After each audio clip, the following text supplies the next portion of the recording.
Madam Chairman, Senator Ayotte, and Ranking Minority Senator Reid, members of this distinguished committee, thank you for inviting me to testify on such a critical issue as America's global security challenges. It's always a privilege to be with this committee. It's been 15-plus years in association for me, and whose reputation for tackling tough issues has always been appreciated. I'm honored to be here with General Jim Mattis and Admiral Fox Fallon, both highly respected military leaders who I've known for years. Listen, I don't know what the criteria for panel selection was, but obviously we have something in common. We're all getting older and we're 4 stars retired. But the thing that we also have in common, we are very direct, we are very straightforward, and we sure as hell are opinionated.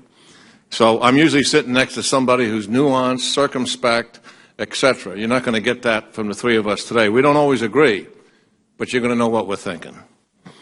Please accept my written testimony for the record, and I will briefly outline those remarks. I put some extra in there because congratulations to the new members who have joined this committee. There's some background information in there that you may feel helpful to you, and I appreciate Senator McCain giving us a little extra time this morning on such a complex subject.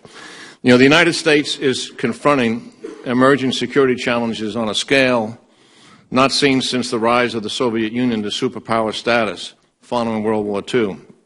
With radical Islam morphing into a global jihad, Iran seeking regional hegemony, and revisionist powers, Russia and China, capable of employing varying degrees of sophistication, disruptive methods of war that will severely test the United States military's traditional methods of projecting and sustaining power abroad.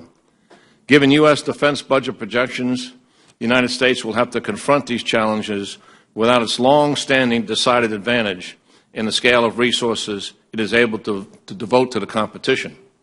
Indeed, the Budget Control Act, or sequestration, is not only irresponsible in the face of these emerging challenges, it is downright reckless.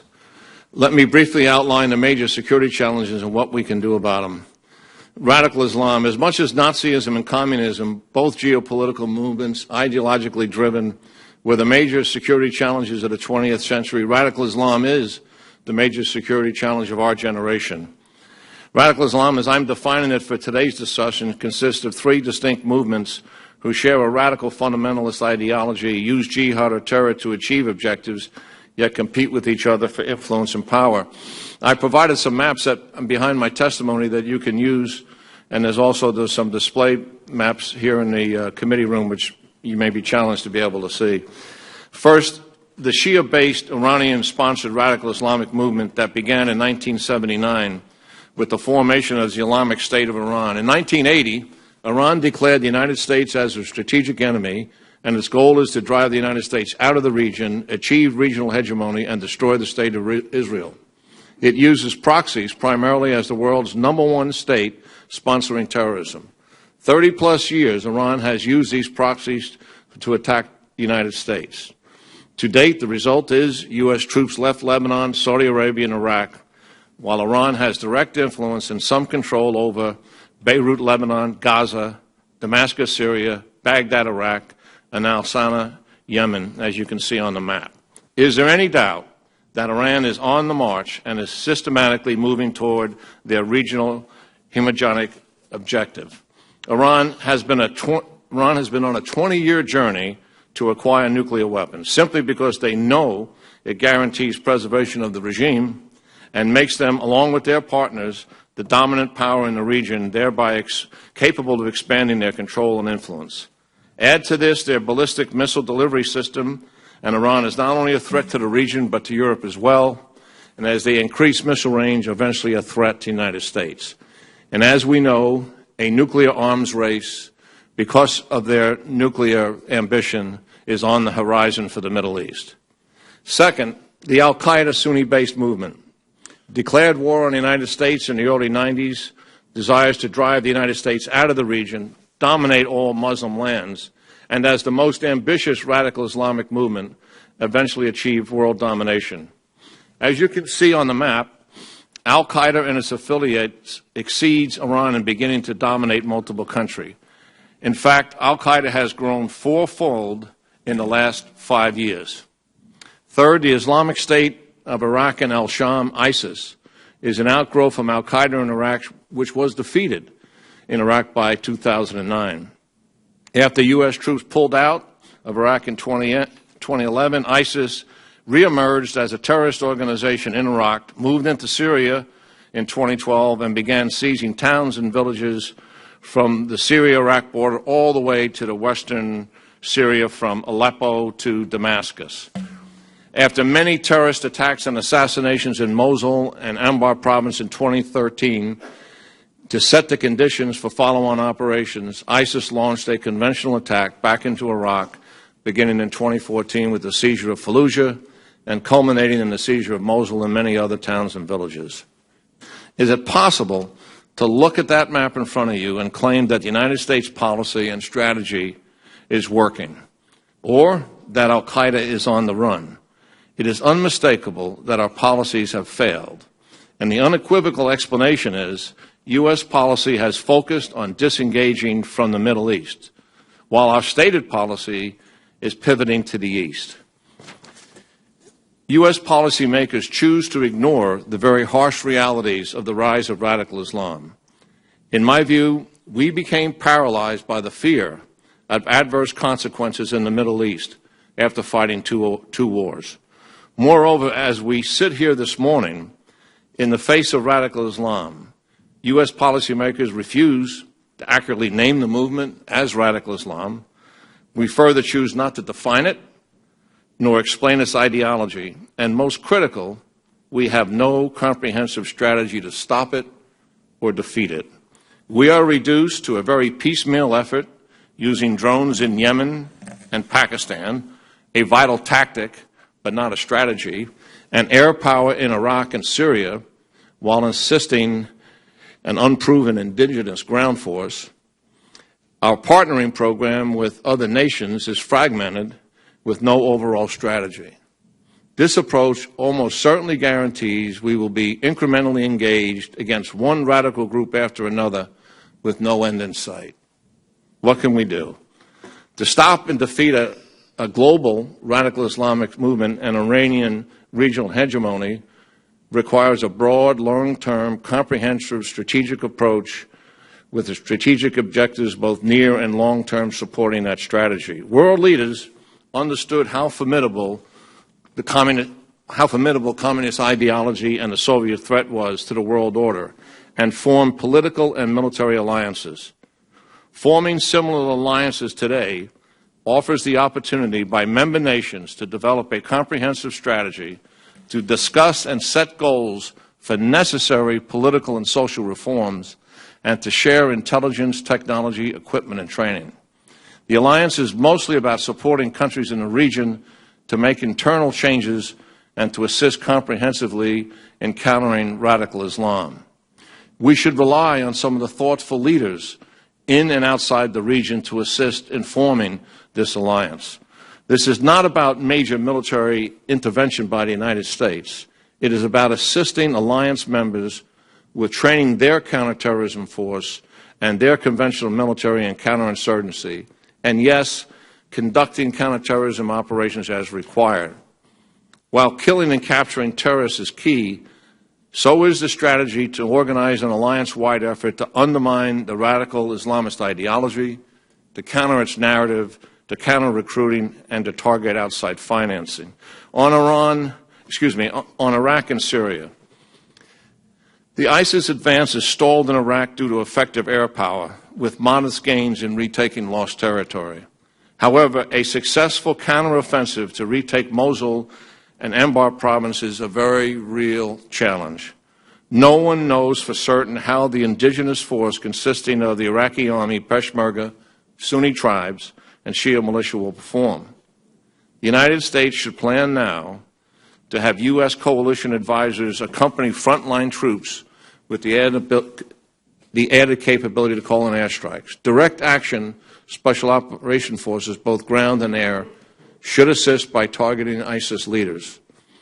U.S. and coalition combat brigades should be designated for deployment and moved to Kuwait to be ready for employment if the counteroffensive stalls or is defeated.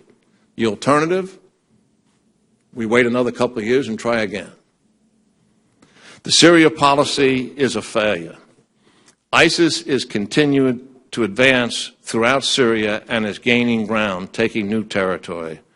You can see that on the other map, and even approaching Damascus and attacking south of Damascus. The plans for training and assisting the Free Syrian Army is not robust enough. 5,000 in 1 year. I know you received a classified briefing on it, so you know more about it than I. And permitting Assad to bomb the FSA faster than new members are trained makes no sense. The United States should heed the advice of Saudi Arabia, UAE, Jordan, and Turkey to establish a no-fly zone and to shut down Assad's air power and a buffer zone to protect refugees. On Iran, the long-term goal for any alliance that is formed should be Iran's regime change, or at least a collapse of the existing government framework similar to the collapse of the Soviet Union. And the reason is clear. Iran's stated regional hegemonic objectives are incongruous with the peace, prosperity, and stability of the Middle East. Iran cannot be permitted to acquire a nuclear weapon or a threshold capability allowing rapid nuclear development. Sadly, we are already about there. Congress should do two things now in reference to Iran. One, authorize increased sanctions now with automatic implementation if talks are extended or fail. And two, legislate ratification of any deal by the Senate. On Afghanistan, the political situation in Afghanistan has improved considerably with the reform leadership of Ashraf Ghani, but the security situation remains at risk. While the security situation in the south is relatively stable, the situation in the east is not. The problem is the area generally from Kabul to the Pakistani border is the domain of the Haqqani network. Haqqani network has not been rooted out of their support zones and safe areas in Afghanistan. This is a serious problem for the ANSF. It follows that the ANSF needs the funding support to support its current troop levels of 352,000 and much-needed U.S. and coalition troops to conduct counterterrorism and to advise, train, and assist the ANSF beyond 2016. We also need to target the Haqqani network in its sanctuary in Pakistan in the vicinity of Miram Shah and the Fatah. All we accomplished in Afghanistan will be at risk, as it was in Iraq, if the troops are pulled out, not based on the conditions on the ground. How can we not learn the obvious and painful lesson from Iraq? The security challenges posed by revisionist Eurasian nations, Russia and China. In Europe, Russia's recent behavior, I think, suggests that its 2008 military campaign against Georgia was not an aberration, but rather an initial effort to overturn the prevailing regional order. By seizing the Crimea, supporting trumped-up rebel forces in eastern Ukraine, and engaging in military deployments that directly threaten its Baltic neighbors, Moscow has made it clear that it does not accept the political map of post-Cold War Europe. I believe we need to realistically conclude that Moscow is also willing to challenge the very existence of NATO. What can be done? Given the dramatic drop in oil prices, Russia is beginning to suffer economically and is likely headed toward a recession, if not already there. Additional tough sanctions should be back on the table to coerce Russia to stop the Ukraine aggression. It is a disgrace that once again we have refused to assist the people being oppressed when all they ask for is the weapons to fight. We should robustly arm and assist Ukraine. Additionally, NATO military presence in Central Europe, NATO military presence from Central Europe should be significantly shifted to the Baltics and Eastern Europe with plans for permanent bases. A clear signal of Article 5 intent must be sent to Moscow. These actions will strengthen our diplomatic efforts, which to date have failed. China's continuing economic growth has fueled a major conventional buildup that is beginning to shift the local balance of power in its favor. As a result, Beijing has been emboldened to act more assertively toward its neighbors, especially in expanding its territorial claims, which include not only Taiwan, but also most of the South China Sea Islands and Japan's Senkaku Islands. China has embarked on a strategy of regional domination at the expense of U.S. interests as a Pacific nation and decades of partnership with allied countries in the region. What can be done? Develop a regional strategy with our allies to counter China's desire for dominant control and influence. Recognize that China's military strategy to defeat U.S. reliance on military information networks, which they believe alone may defeat the United States militarily, which is quite interesting, and their exploding precision strike capability threatens ground and naval forces, forward staging bases, and air and seaports of debarkation. The United States no longer enjoys the commanding position in the precision strike regime that it occupied in the 2 decades following the Cold War. We should stress test U.S. regional military defense to counter China's threat and recognize that a change in regional defense strategy and capabilities is likely. Lastly, sequestration. It must be repealed and reasonable resources restored to meet the emerging security challenges. All the services have a need to capitalize their investment accounts and to maintain readiness, which is rapidly eroding. In conclusion, given the emerging security challenges and limited resources, the need for a well-crafted regional defense strategy in an overall integrated national security and defense strategy posture is clear, more so now than any time, I believe, since World War II. Yet, this is not what we do. What we do is the QDR every 4 years, which is largely driven by process and far too focused on the budget. Thank you, and I look forward to your questions.